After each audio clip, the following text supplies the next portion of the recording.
The sun hung low in the sky as our car kicked up clouds of dust on the desolate desert road. We had been driving for hours, leaving behind the bustling city and venturing deeper into the arid expanse. It was a world of rusty, abandoned mine shafts and crumbling buildings, a forsaken town buried in the heart of the desert. Rachel, my determined and inquisitive partner, couldn't believe her luck when she stumbled upon the cryptic references to this place in her research. Her great-grandfather's journal, a dusty relic hidden away for generations, had contained vague yet tantalizing entries about this forgotten mining town. Rachel, a spirited and adventurous soul, had an insatiable curiosity for the mysteries of the world. Her boundless enthusiasm for exploration and her sharp wit made her a captivating presence. She was driven by a desire to uncover the truth, even in the face of the unknown. I, Daniel, was a more reserved counterpart to Rachel's effervescence. My cautious nature often balanced her daring spirit, and my analytical mind sought to unravel the enigmas we encountered. Though different in many ways, we shared an unbreakable bond forged by our shared passion for adventure. The wind whispered secrets as our car came to a stop at the edge of town. The place was eerie, as if time itself had forgotten this corner of the world. The main street, once filled with life, lay in ruins.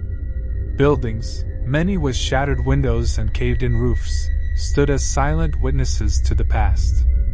I scanned the surroundings. "Are you sure about this, Rachel? It's so desolate." She nodded, her eyes filled with a mix of excitement and trepidation. "I've never been more sure of anything in my life. This town holds the key to our family's history, to my history." As we ventured further into the heart of the town, the dust beneath our tires echoed with the whispers of a forgotten era. Abandoned shops, their signs barely legible, leaned against each other like old friends sharing long-forgotten secrets. We set up our campsite in a small clearing, surrounded by the crumbling remnants of a park. The evening sun cast long shadows over the forgotten playground, giving an eerie quality to the deserted swings and rusting slides. We pitched our tent beneath the skeletal frame of what must have once been a community pavilion. Its tattered canvas provided little shelter, but it was the only structure that still stood tall enough to ward off the biting desert winds. The first night in the town was calm, the stars above our only witnesses. We dined on canned beans and shared stories by the flickering light of a campfire. As we drifted to sleep in the tent, the distant howl of a coyote and the rustling of the desert brush were the only sounds in the otherwise silent town. The night had passed relatively peacefully, and I woke up to the soft light of dawn filtering through the canvas of our tent. Rachel was already up, her eyes fixed on a weathered map of the town spread out on a makeshift table. Her commitment to this quest was unwavering, and her eyes glittered with a mix of determination and curiosity. "Good morning, Dan," she greeted me with a faint smile. I rubbed my eyes and crawled out of our sleeping bags. "Morning. Any discoveries?" Rachel nodded and pointed to a spot on the map. "I think there's an old chapel or some sort of communal space right there. It might have some historical records or clues about the town's history." We ventured deeper into the town on foot because we wanted to explore the surroundings up close. The streets were littered with remnants of the past, discarded tools, broken furniture, and faded photographs left to the elements. It was as though the town's residents had vanished without a trace, leaving behind only echoes of their existence. The abandoned chapel loomed before us. Its wooden doors creaked open, revealing a cavernous interior filled with dust and the scent of aged wood. Rachel led the way, her excitement palpable. She rifled through old pews, her fingers brushing over musty, forgotten hymnals and religious relics. But what struck me most was the eerie silence that pervaded the space, as if the very walls of the chapel held their breath, anticipating our intrusion.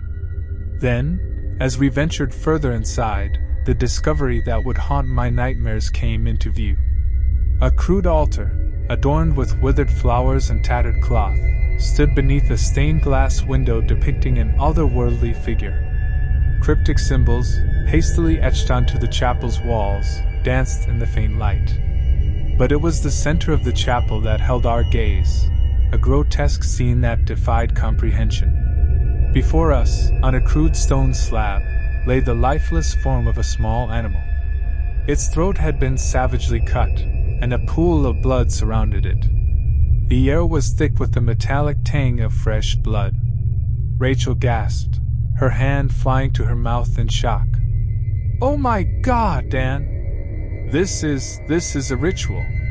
These symbols, it's some sort of offering." I couldn't look away from the grisly tableau. The animal's empty eyes seemed to accuse us of being interlopers in this sinister place. Each detail of the scene, the glistening blood, the gnarled symbols, the stillness of death, combined to form an image that clawed at the darkest corners of my mind. Chills ran down my spine as we realized the sinister significance of the chapel. The disturbing truth became apparent. This forsaken town held secrets, far more unsettling than we had ever imagined. And we were about to uncover them in ways we could never have prepared for. The chapel's grotesque scene still haunted us as we retreated, our footsteps echoing in the eerie silence. Rachel clutched her chest, her eyes wide with disbelief and unease. "What kind of place is this?" I whispered, unable to shake the disturbing image from my mind. Rachel shook her head, her voice trembling. "I don't know, but we need to find out, Dan." As we left the chapel behind, the town's oppressive silence pressed in around us. The sun hung high in the sky, casting long shadows that stretched over the cracked, desolate streets. It was as if the very town itself mourned for its own forgotten past. Our exploration continued, led by the faded marks on Rachel's map. We ventured deeper into the heart of the forsaken town, our unease growing with every step. In the distance, I spotted a group of figures, huddled in the shadow of a crumbling building. They moved with a strange and deliberate purpose. Rachel's voice was a hushed whisper as she murmured, "Do you see them, Dan?" I nodded, my heart pounding in my chest. "Who are they? What are they doing here?" We approached cautiously, trying to blend in with the surroundings as we observed the group. There were 6 of them, dressed in tattered black robes. Their faces were concealed beneath hooded cloaks, and in their hands they held small, ominous objects. We watched in horror as they gathered around a makeshift altar. Before them, a series of cryptic symbols had been etched into the ground with precision. In the center lay an offering, a small, lifeless animal, much like the one we had seen in the chapel. Rachel's grip on my arm tightened as she whispered, "It's another ritual, Dan. We stumbled into something we were never meant to see." As the cult members chanted in a language we couldn't understand, one of them raised a knife high above their head. In a grotesque and chilling motion, they brought it down towards the helpless animal. The air seemed to thicken with malevolence, and the sky above darkened as if nature itself recoiled from the ritual. We knew we couldn't stay any longer. Fear gnawed at the edges of our rationality, urging us to retreat from this unholy spectacle. Our only means of escape was our car, and we decided to make a run for it. As Rachel and I made our trip back to the car after witnessing the gruesome sacrifice, a mixture of dread and disbelief weighed heavily on our hearts. The memory of the cult's chilling rituals haunted our every thought. Rachel's normally vivacious spirit had been replaced by a solemn resolve, her eyes reflecting a sense of vulnerability we'd never known. My own thoughts raced, grappling with the horrors we had witnessed. With mounting dread, we reached the car and tried to start it, but the engine remained unresponsive. Panic set in as we popped the hood to discover the source of the problem. There, in the engine compartment, we found deliberate damage has been done to the car, wires torn, hoses slashed, and components smashed beyond repair. Our car had been sabotaged, making escape from this forsaken town impossible. We were trapped. The nightmare of the forsaken town had us firmly in its grasp. Panic welled up within us as we tried to call for help from our cell phones. There was only eerie silence. No signal, no bars, nothing. Our calls couldn't go through. We were cut off from the outside world, trapped in this forsaken town. Desperation led us to try our phones repeatedly, but the result remained the same. The sinister reality of our situation became all too clear. Rachel and I exchanged worried glances, and I knew we needed a plan. We knew that escape on foot was an equally daunting option. The damned town offered no nearby refuge, and our limited ability to carry water made a long journey on foot nearly impossible. We had to find another way out of this town. With our options dwindling, we ventured into the streets, acutely aware of the cult members who patrolled the area. They moved with an eerie purpose, their hooded figures casting disquieting silhouettes in the daylight. Desperation compelled us to slip through the labyrinthine streets, navigating twists and turns in the hope of evading the cult members who lurked. It was during this desperate flight that we stumbled upon the town's only library by chance. The door stood slightly ajar, and we slipped inside. The air inside was musty, and a layer of dust covered the long-forgotten furniture. It was far from comfortable, but it provided us a hiding place, a temporary refuge from the cult. Huddled together in the dimly lit room, we discussed our options. "We need to find out who these people are and what they want," Rachel said. "There has to be something in this town that will help us understand." I nodded, my fear tempered by the need to protect Rachel. "But we can't confront them directly. We're outnumbered, and we don't know their intentions." Our first order of business was to gather information discreetly. The town held clues to its dark history, and we decided to start our search at the library. If we could find records, journals, or any documents related to the cult, it might shed light on their activities and provide us with a way to escape their clutches. As we delved deeper into the texts, we came across references to a group called the Keepers of the Abyss. It was described as a secret society that had existed in the town for generations, dedicated to dark rituals and the worship of an otherworldly entity. The more we read, the more we realized that the cult we had stumbled upon was connected to this ancient society. The chilling details of their practices filled us with dread.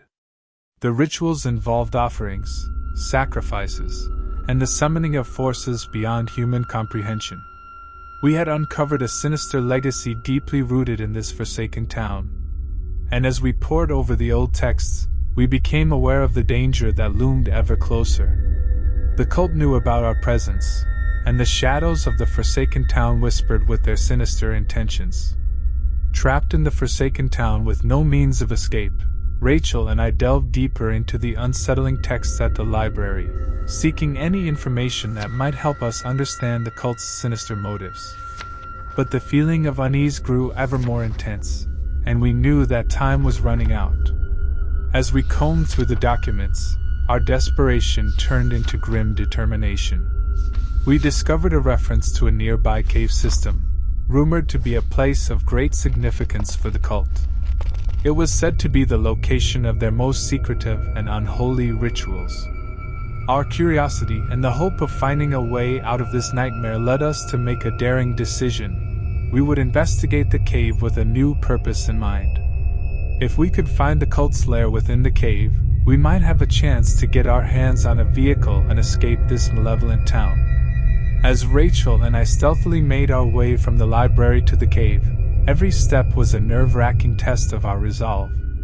We moved in silence, our breaths held, acutely aware of the cult members lurking through the town.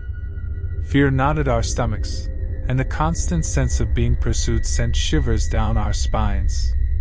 Our thoughts were consumed by the need to remain undetected and to escape this nightmarish town. The weight of the unknown, the imminent danger, and the desperate longing for safety coursed through our every thought, driving us deeper into the heart of darkness with each carefully placed footfall. As we approached the cave entrance, our steps were cautious, and our senses were on high alert. The oppressive stillness of the town was broken only by the distant chanting of the cult members, echoing through the desolate streets. The cave's entrance was hidden behind gnarled dead trees and overgrown brush, as if nature itself had tried to conceal the malevolent secrets it held. We ventured deeper into the damp, dimly lit caverns. The walls of the cave were adorned with cryptic symbols and eerie paintings that told a chilling story. It seemed to depict the worship of an ancient, malevolent deity, with grotesque ceremonies that defied understanding. Our investigation was cut short when we heard the echoing footsteps of cult members approaching. Panicking, we retreated deeper into the cave, our hearts racing. It was a treacherous descent, and the further we went, the more we realized that this place was no ordinary cave. It was a labyrinth of winding tunnels that seemed to stretch endlessly. We had no choice but to press on, for the cult was now dangerously close to discovering our intrusion. Our journey had become a deadly race against time, with the cult's looming presence making every turn in the labyrinth feel like a descent into madness. Our goal had shifted from understanding to escaping this place, and the hope of finding a vehicle within the cult's lair became our beacon of salvation. Our footsteps echoed through the labyrinthine tunnels of the cave as we ventured deeper into the heart of the cult's dark lair. With each step, the echoes of chanting and the sinister rhythm of drums grew louder. We pressed on, our pulse quickened as we came upon a chamber that lay ahead, the source of the chanting and the heart of the cult's activities. In the dim light, we watched in horror as cult members, dressed in hooded robes, encircled an unholy altar at the center of the chamber. On the altar lay an offering, yet another lifeless animal, much like the ones we had seen in the chapel and at the makeshift altar in the town. The air grew thick with malevolence, and the cult members chanted in a language that sent shivers down our spines. We huddled together in the shadows, praying that we remained unnoticed. This was our chance to infiltrate their lair and find a way to escape. Our eyes scanned the chamber, searching for any opportunity to slip away unnoticed and secure a means of transportation. It was then that we spotted it, a set of keys resting on a stone pedestal at the edge of the chamber. Our hearts raced as we recognized the symbol of a car keychain. The cult members were too absorbed in their ritual to notice us.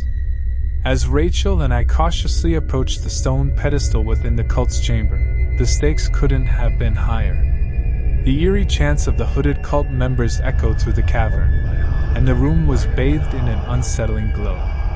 Our hearts pounded in our chests as we inched closer to the keys.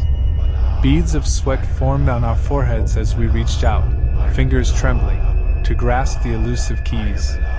The cult members remained engrossed in their sinister ritual, unaware of our daring intrusion. Finally, with a delicate touch, the keys were in our possession. The car keychain dangled from my trembling hand, and a rush of elation surged through us. It was a thrilling victory, a moment that held the promise of escape from this malevolent town. We retreated into the shadows, our prize clutched tightly in our hands, and the adrenaline that coursed through our veins was a testament to the desperate hope of freedom that now flickered in the darkness.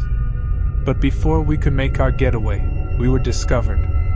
The cult's chanting grew louder, and the hooded figures turned their attention to us. In an instant, we were surrounded, and the sinister figures closed in, their eyes filled with malice. In our desperate struggle to escape, we were overpowered and subdued. The cult members wasted no time in tying us to two separate wooden posts outside of the cave entrance, the cold, rough ropes biting into our flesh. Helpless and captured, we were left to face the sinister wrath of the cult, the keys we had fought so hard to obtain now nothing more than a cruel tease. The eerie chants of the cult members echoed through the cave, their intentions and the horrors that awaited us still unknown. Tied to the wooden posts outside the cave's entrance, Rachel and I exchanged desperate glances, our hearts pounding in our chests. The cult members, Their hooded figures, illuminated by the eerie glow of torchlight, formed a malevolent circle around us. Their chanting grew louder and more feverish, a cacophony of voices in a language that we couldn't understand, yet its sinister intent was unmistakable. The cult's ominous rituals were about to take a horrifying turn, and we were to be unwilling participants. As the cult members continued their chants, their leader emerged from the shadows. The cult members started speaking his name, Silas. His presence was a palpable malevolence that sent shivers down our spines. His eyes, hidden behind a grotesque mask, bore into our souls with a malevolent intensity. He had a bottle filled with some liquid in his right hand and a torch in the other. Silas walked to Rachel and stood before her, not saying a word, just staring through his mask. And then everything happened so quickly. He raised the bottle and poured it on Rachel. After that, he made one step back and touched her with his torch. Rachel burst into flames. She was screaming from the top of her lungs from the pain caused by the fire that enveloped her in a second. I was screaming in shock as this nightmare was unraveling before my eyes. I was pulling my tied hands against the pole in a desperate attempt to somehow free myself so I can help Rachel as she was screaming in unimaginable pain. But there was no use. Her body stopped moving from under the flames, and just hanged on the pole, being held only from the ropes that tied her. My eyes filled with tears as I watched her meet this terrifying fate. The cult members were cheering and saying things that I could not understand. Then Silas, with deliberate slowness, approached me. My heart threatened to burst from my chest. He still had the torch in his hand and was standing right in front of me. But just then a sudden commotion from the outskirts of the cult's circle drew their attention. A cult member burst into the circle, whispering urgently into Silas's ear. The leader's mask concealed his expression, but the urgency in his body language was unmistakable. Something had disrupted the cult's sinister plans. Silas reluctantly lowered the torch and gestured for the cult members to disperse. I was left tied to the post, the cult's chilling presence lingering in the air as they retreated into the cave. Left alone and in a state of shock outside the cave's entrance, I couldn't bear to accept the gruesome fate that had befallen Rachel. Her terrified screams haunted me, and the grim reality of what had just occurred felt like a nightmare I couldn't escape. In a daze, I looked at her lifeless body, still in denial of the horrors that had unfolded before my very eyes. The sight was almost too much to bear, and my heart raced with a mixture of fear, grief, and disbelief.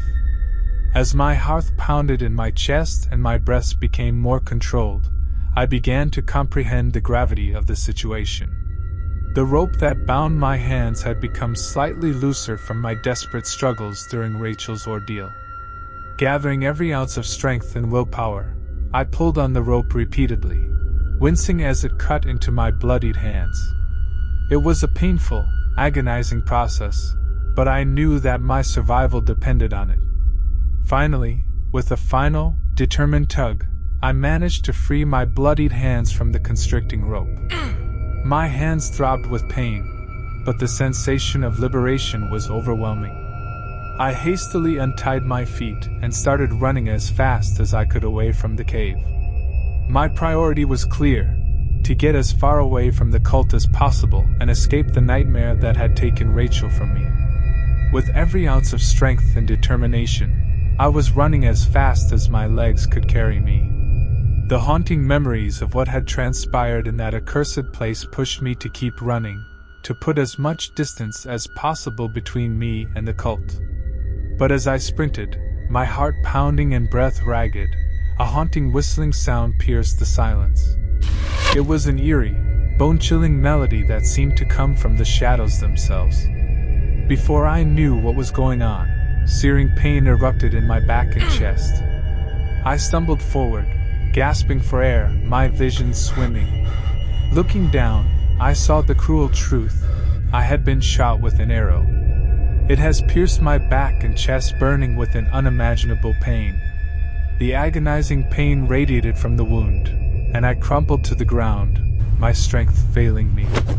The pain from the arrow took over my body, leaving me gasping and helpless. I tried to get up or crow or move, but there was no use.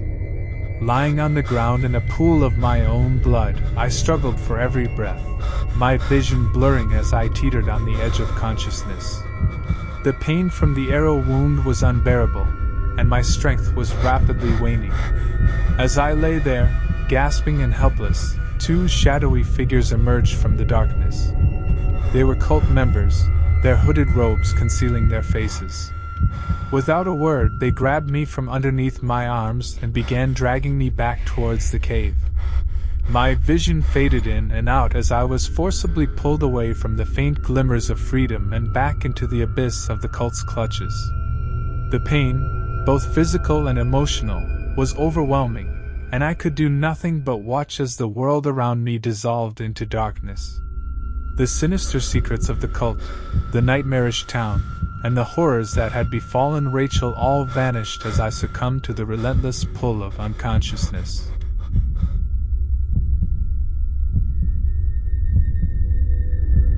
But within the darkness, I knew it wasn't my time to go.